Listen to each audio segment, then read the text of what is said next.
Assalamualaikum puan dan tuan. Anda berjumpa kembali dengan saya Profesor Suteki di channel yang radikal, ramah, terdidik, dan berakal.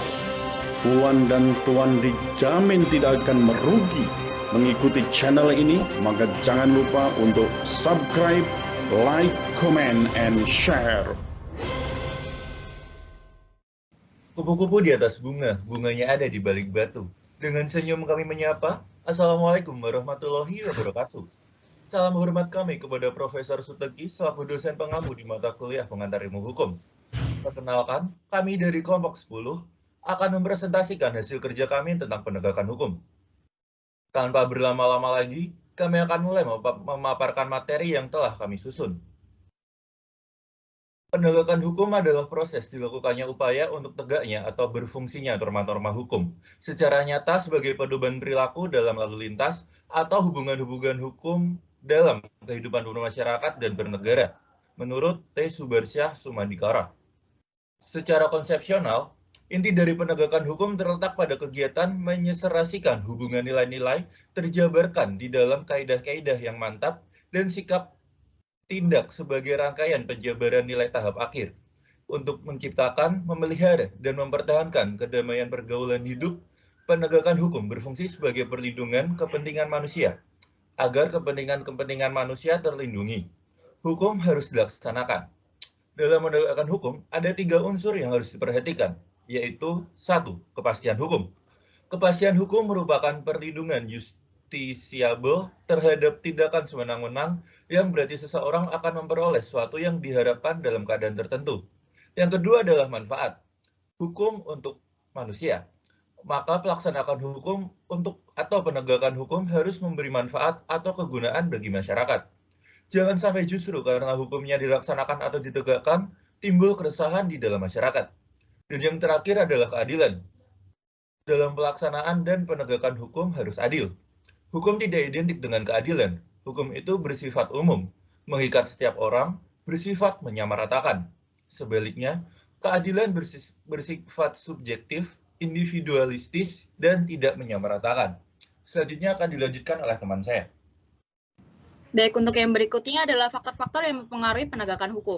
Profesor Dr. Sudiono Sukanto berpendapat bahwa penegakan hukum terdapat faktor-faktor yang dapat mempengaruhi dan punya arti, sehingga penegakan hukum dapat berdampak positif dan negatif yang terletak pada isi faktor tersebut. Adapun faktor-faktor yang mempengaruhi penegakan hukum menurut Profesor Dr. Sudiono Sukanto yang akan kami paparkan antara lain, yang pertama adalah faktor hukumnya sendiri, yang kedua faktor penegak hukum, yang ketiga faktor sarana atau fasilitas, yang keempat faktor masyarakat, dan yang terakhir adalah faktor kebudayaan. Bisa tolong di next. Baik, saya akan menjelaskan mengenai faktor yang pertama, yakni faktor hukum. Hukum yang dimaksud adalah undang-undang atau peraturan tertulis yang berlaku umum dan dibuat oleh pemerintah. Faktor hukum yang dimaksud adalah bermula dari undang-undangnya itu sendiri yang bermasalah. Masalah-masalah yang terjadi atau gangguan terhadap penegakan hukum yang berasal dari undang-undang mungkin disebabkan karena yang pertama, tidak diikutinya asas-asas berlakunya undang-undang. Yang kedua, belum adanya peraturan pelaksanaan yang sangat dibutuhkan untuk menerapkan undang-undang. Lalu yang terakhir adalah ketidakjelasan arti kata-kata di dalam undang-undang yang mengakibatkan kesimpang siuran di dalam penafsiran serta penerapannya. Untuk faktor selanjutnya yakni penegak hukum akan dijelaskan oleh teman saya.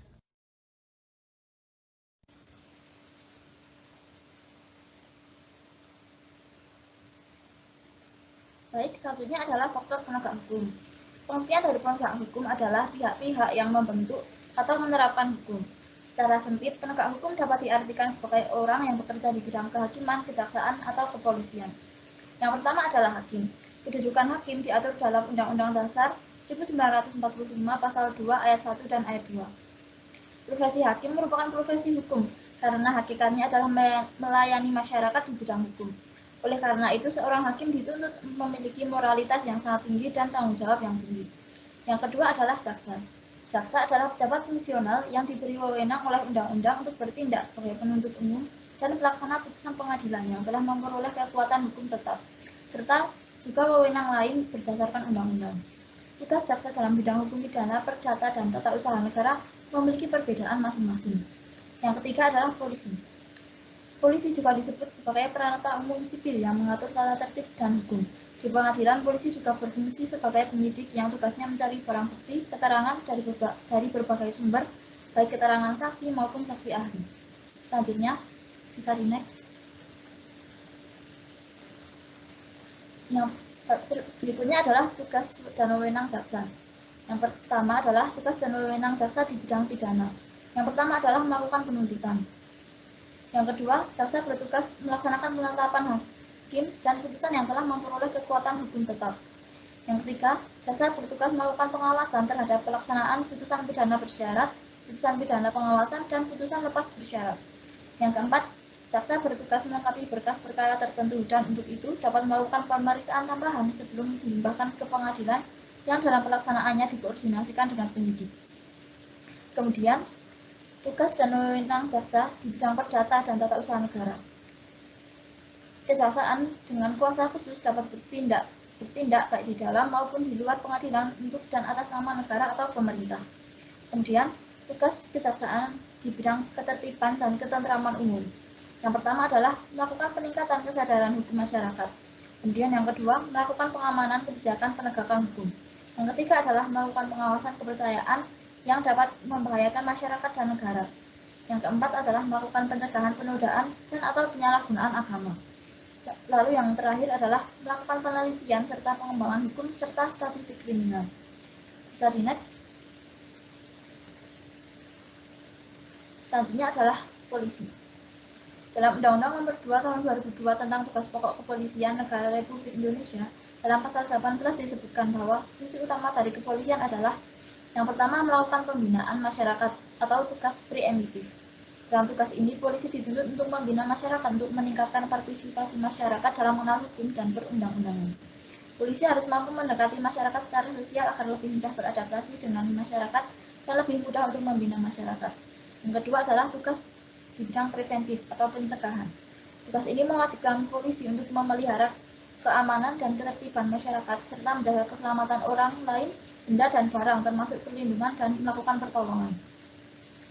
Selanjutnya adalah tugas pokok polisi adalah sebagai berikut. Yang pertama adalah memelihara keamanan dan ketertiban masyarakat.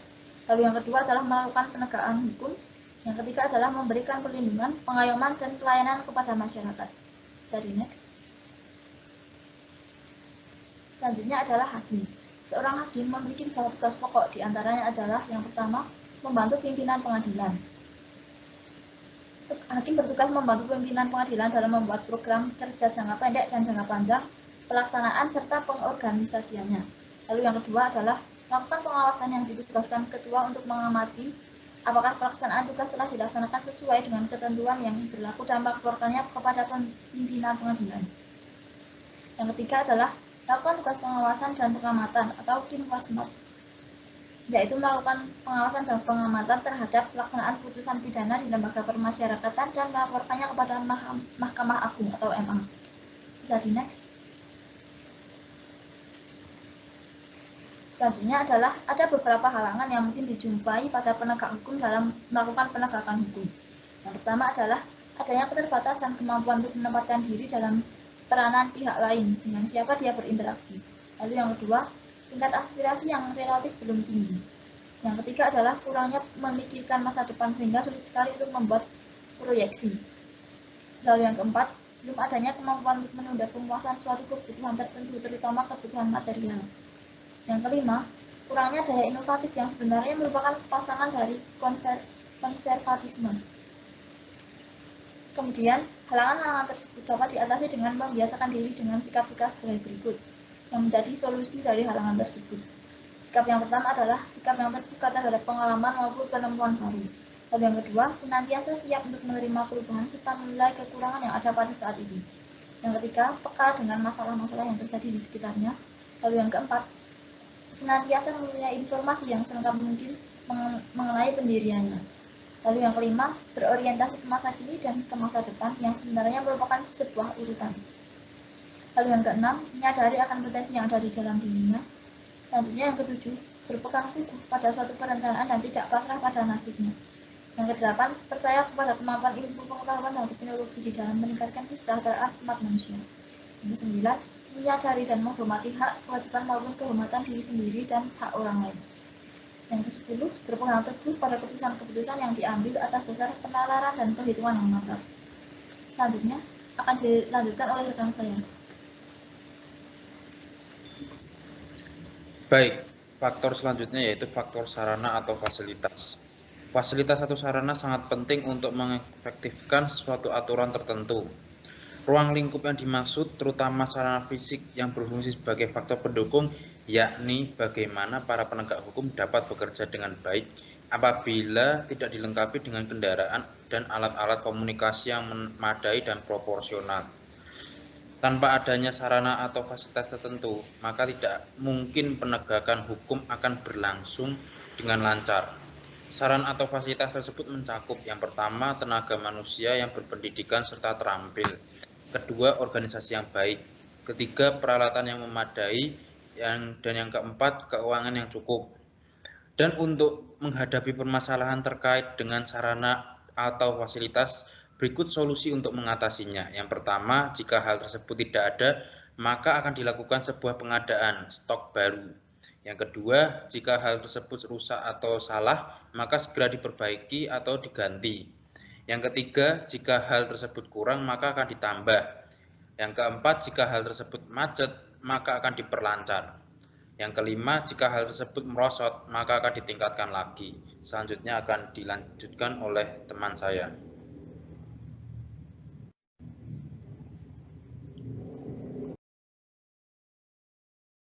Baik, selanjutnya ada faktor masyarakat.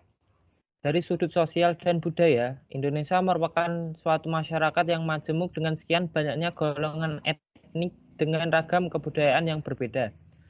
Seorang penegak hukum harus mengenal stratifikasi sosial atau pelapisan masyarakat yang ada dalam suatu lingkungan, beserta tatanan, status atau kedudukan dan peran yang ada. Setiap stratifikasi sosial pasti ada dasar-dasarnya. Hal lainnya yang perlu diketahui dan dipahami adalah perihal lembaga-lembaga sosial yang hidup serta sangat dihargai oleh sebagian besar warga masyarakat yang ada. Dengan mengetahui dan memahami hal tersebut, maka dapat memudahkan penegak hukum untuk mengidentifikasikan nilai-nilai dan norma-norma atau kaidah yang berlaku di lingkungan tersebut. Dalam garis besar, masyarakat Indonesia terbagi menjadi dua, yaitu masyarakat kalangan atas atau orang kaya dan kalangan bawah atau orang miskin. Penegakan hukum di antara keduanya pun sangat berbeda penyelesaiannya. Hal ini karena pola pikir dan pengetahuan yang jelas berbeda. Jika orang kalangan bawah, keinginan atau taatnya pada suatu hukum oleh seorang sangat kecil kemungkinannya atau tidak mau mematuhi hukum yang telah diatur. Hal ini disebabkan kurang pengetahuan dan pendidikan yang mereka miliki sangat terbatas dan tidak mengetahui bahwa ada sanksi yang akan mengikat jika dilanggar atau blue collar crime. Sedangkan orang-orang kalangan atas cenderung mengikuti hukum atau aturan-aturan yang ada karena mereka lebih memiliki pengetahuan yang banyak tentang hukum dan mengetahui sanksinya. Hal ini cenderung lebih bersifat tertib. Pada kalangan atas ini, jika terjadi kejahatan, maka dapat dikatakan white collar crime atau untuk kepentingan semata. Masyarakat Indonesia semakin lama jumlah masyarakat miskinnya semakin banyak, sehingga jika dilihat dari faktor masyarakat, maka masalah kejahatan atau penegakan hukum ini ada di lapisan ini. Setiap stratifikasi sosial memiliki dasar-dasarnya tersendiri, sehingga dapat dilakukan dengan berbagai cara antara lain pemberian pengetahuan hukum kepada masyarakat yang mungkin tidak begitu mengerti akan hukum sehingga memudahkan mereka untuk mengidentifikasikan nilai-nilai dan norma-norma yang berlaku di lingkungannya. Bisa next slide.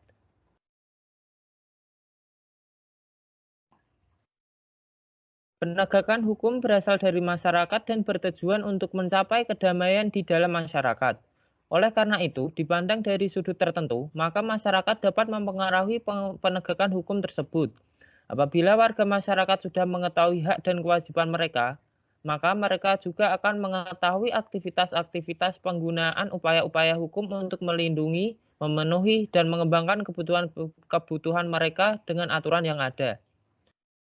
Hal itu biasanya dinamakan kompetensi hukum.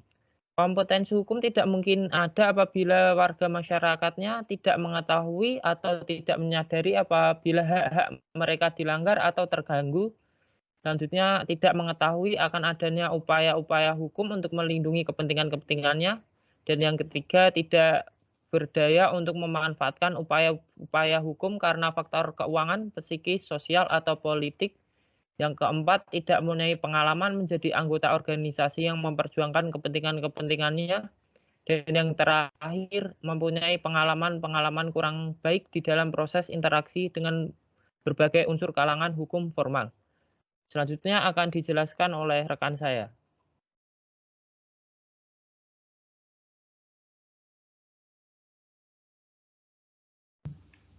Oke, dan yang selanjutnya adalah faktor kebudayaan. Budaya dapat mempengaruhi penegakan hukum. Hal ini terjadi terutama jika budaya tersebut telah memiliki metode tersendiri untuk menangani kasus-kasus pelanggaran atau tindakan tidak terpuji lainnya yang terjadi di tengah masyarakat.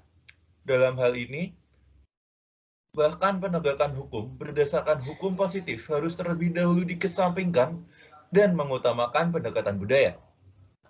Kebudayaan hukum pada dasarnya mencakup nilai yang mendasari hukum yang berlaku. Nilai-nilai yang merupakan konsepsi-konsepsi abstrak mengenai apa yang dianggap baik sehingga dianut dan apa yang dianggap buruk sehingga dihindari. Nilai-nilai tersebut lazimnya merupakan pasangan nilai-nilai yang mencerminkan dua keadaan ekstrim yang harus diserasikan. Hal itulah yang telah menjadi pokok pembicaraan di dalam bagian mengenai faktor kebudayaan ini.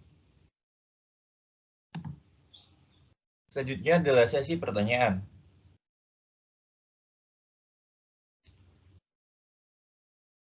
Apa saja sih permasalahan penegakan hukum di Indonesia dan apa solusinya?